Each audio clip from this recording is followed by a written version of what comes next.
crawl from a grave requires a severe physical deficit. It demands an obsession heavy enough to force dirt aside.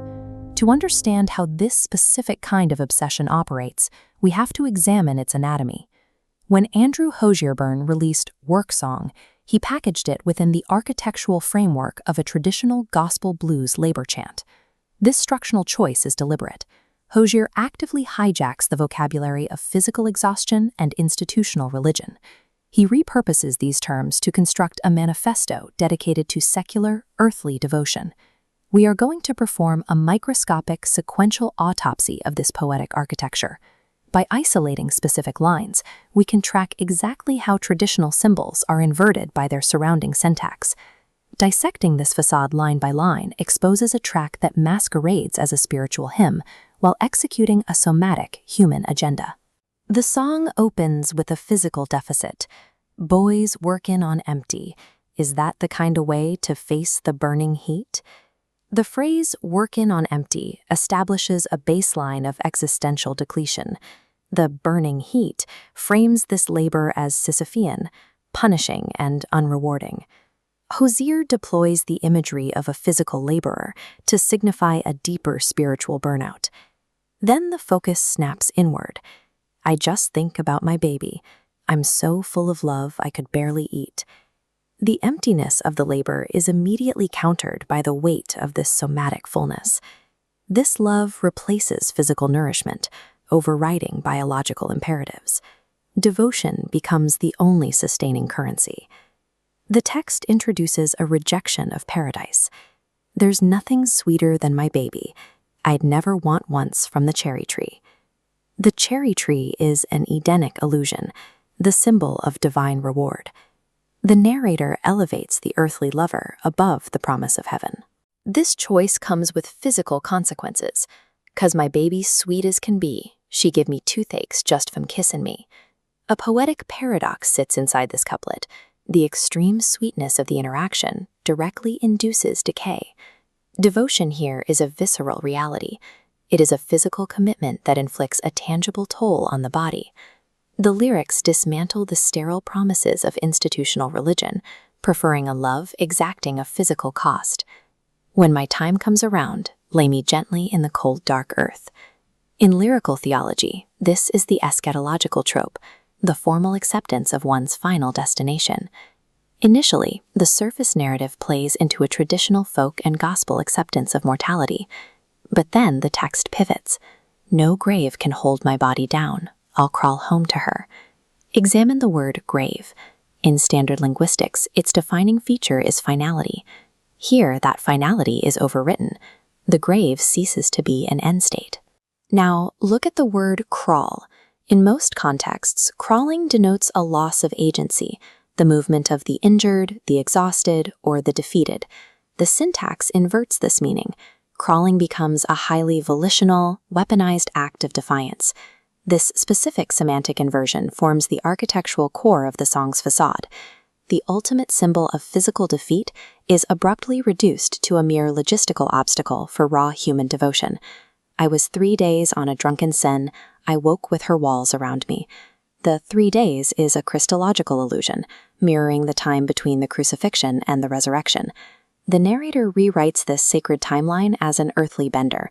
Resurrection occurs within the physical sanctuary of the lover's walls. Nothing in her room but an empty crib, and I was burning up a fever. This establishes a stark, gothic, and barren visual imagery. This external poetic void contrasts with the internal heat of the narrator's fever. I didn't care much how long I lived, but I swear I thought I dreamed her. We see a shift away from a state of pure existential apathy. The lover's physical presence acts as a revelation that shatters his passive acceptance of death. This sequence finalizes the poetic replacement of the church, installing the Gothic space of the lover as the site of salvation. The verse narrative concludes with a final couplet. She never asked me once about the wrong I did. This is the climax of the narrative's subversion of faith. It contrasts this lover's silent acceptance against the vocal requirements of institutional religion, discarding the need for confession and penance. Earthly devotion offers a silent absolution that bypasses the church. Under our tongue framework, the surface layer operates as a meticulously crafted linguistic inversion. This hijacking of vocabulary achieves its purpose, redefining devotion exclusively on mortal terms. Hozier presents love as an exhausting, relentless, and triumphant human labor. By co-opting the vocabulary of sin and death, the song fiercely anchors the listener to the earth. The architecture of Hozier's track Work Song maps a human figure buckling under the immense weight of total existential burnout. This perspective aligns directly with Hozier's established skepticism of institutional doctrine. He has characterized the historical influence of the Church in Ireland as irreparable, choosing instead to root his narratives in the reclamation of physical humanity rather than divine absolution. The song's relentless rhythm is a structural recreation of manual labor and chain gang music.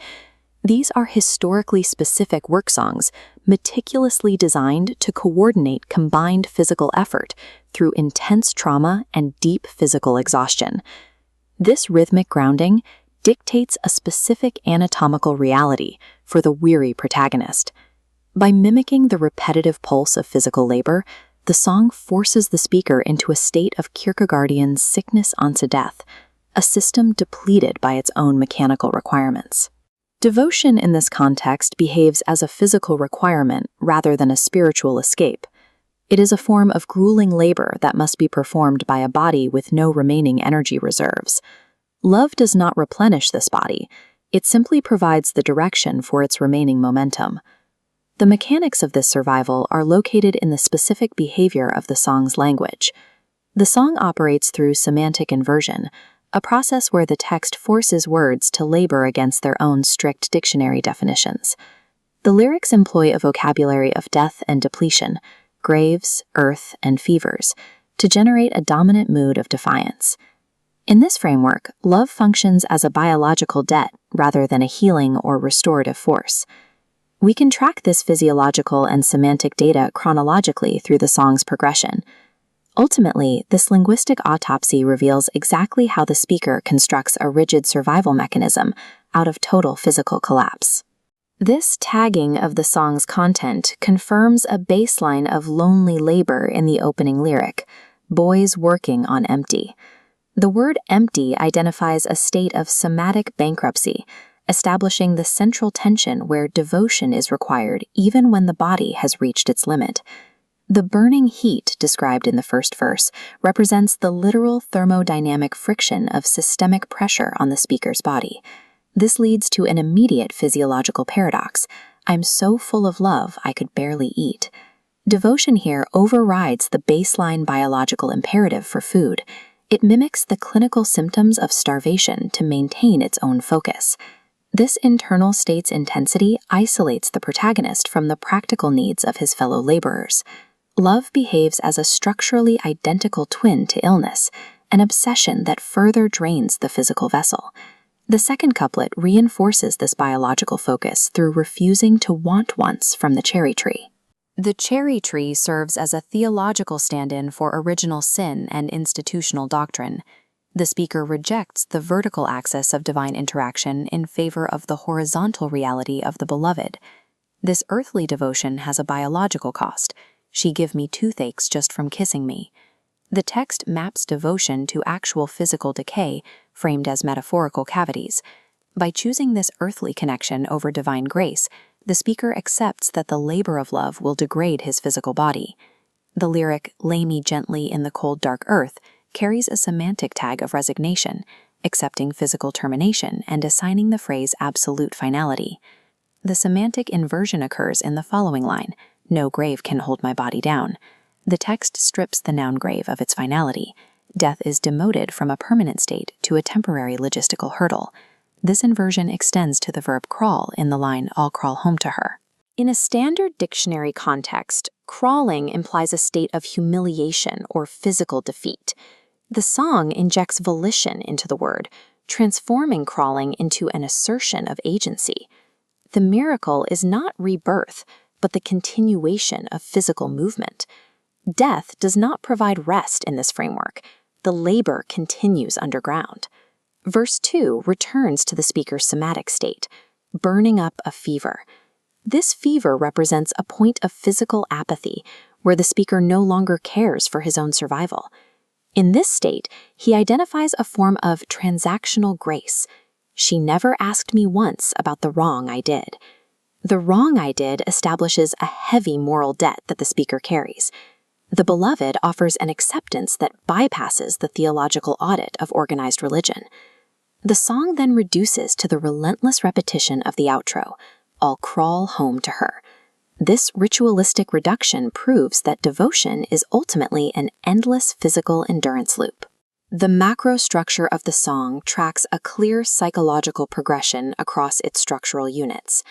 The data shows a shift from lonely labor to defiant devotion, resolving into the resolved devotion of the outro. The Autopsy confirms the song's physiological framework.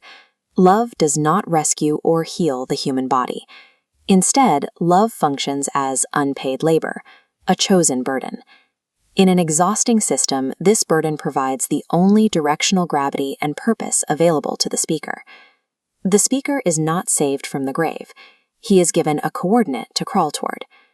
The resilience of work song is not found in the evasion of death, but in the refusal to stop laboring once you arrive there. There is a specific kind of exhaustion that goes beyond tired muscle.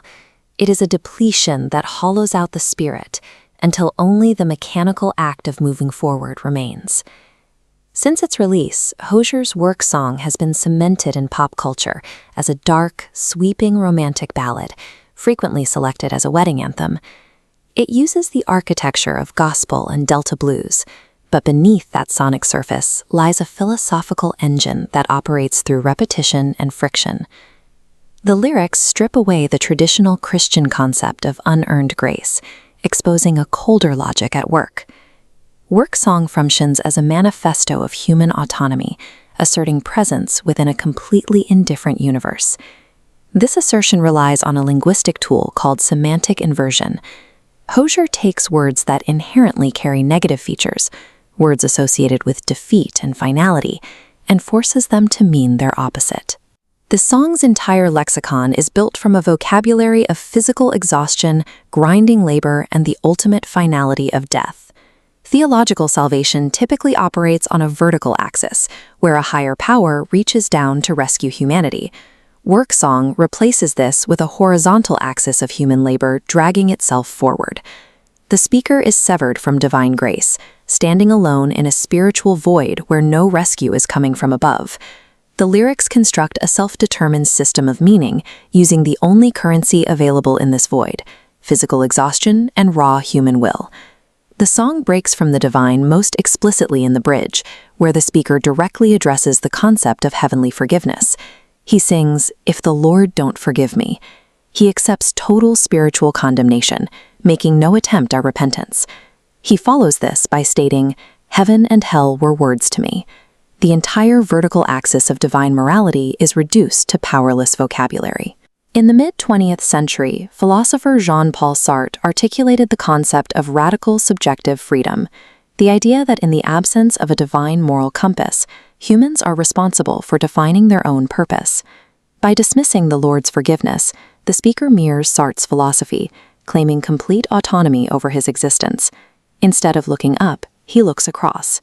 The lyrics focus on low lamplight and intimacy, grounding reality in a material, horizontal world. Once heaven and hell are rendered meaningless, the vertical axis collapses, leaving earthly labor as the only source of truth. This rejection of the spiritual extends to the end of life itself. The final chorus begins with the instruction, "When my time comes around, lay me gently in the cold, dark earth." This confronts what philosopher Albert Camus called the absurd, the conflict between our demand for meaning and a cold, silent universe that refuses to provide it. These lyrics represent a total acceptance of that absurd reality. There is no plea for an afterlife, reincarnation, or an eternal soul. The grave is strictly a physical hole in the ground, an absolute material boundary. It is cold, dark, and deliberately stripped of spiritual warmth. Yet the speaker asks to be laid gently. This signals a rational surrender to biological finality, rather than a frantic fear of divine punishment. Fully accepting the grave's cold material reality is the prerequisite for asserting post-mortem autonomy. But in the next line of the chorus, this calm acceptance of death is violently rejected. Historically and linguistically, a grave represents absolute finality, the ultimate termination point of human agency. The line, "No grave can hold my body down," forcibly strips the grave of its inherent power. These lyrics function as an assertion of radical, unstoppable will, rather than a claim of literal biological resurrection. This rebellion operates entirely in spite of physical law. The subject isn't being lifted up by divine intervention, they are pushing through via horizontal momentum. The passive instruction to lay me gently is instantly overridden by the active resistance of refusing to be held down. The song re-engineers the language of death into a blueprint for autonomous, unstoppable action. That autonomous action culminates in the final goal of the chorus, the decision to crawl home to her. Traditionally, the verb crawl implies humiliation, defeat, or forced subservience. The song strips the word of shame, repositioning it as the highest expression of human will. It is the raw, unglamorous friction of chosen physical labor. This aligns with an existential labor theory, where purpose is generated strictly through effort. Like Sisyphus choosing to push his rock, the speaker does not ask to be rescued. He actively claims the heavy burden of the crawl. The crawl provides the mechanism by which the subject proves their existence against an indifferent universe. This effort continues into the song's outro, where the phrase, "I'll crawl home to her," loops repeatedly as the music fades into silence. This repetition acts as a deliberate, mechanical ritual of chosen obsession. Each subsequent repetition systematically strips away the rest of the universe established earlier in the song. Even the Lord, the physical work, and the dirt of the grave are erased from the narrative reality. Only the autonomous action, the crawl itself, survives this repetitive semantic erasure. The looping outro represents the self-sustaining nature of human labor, which requires no external validation to persist. The song moves from the passive exhaustion of the opening verses to the active, post-mortem rebellion of the final chorus. Hozier's text demands that the listener discard the concept of grace as a rescue mechanism for the human condition.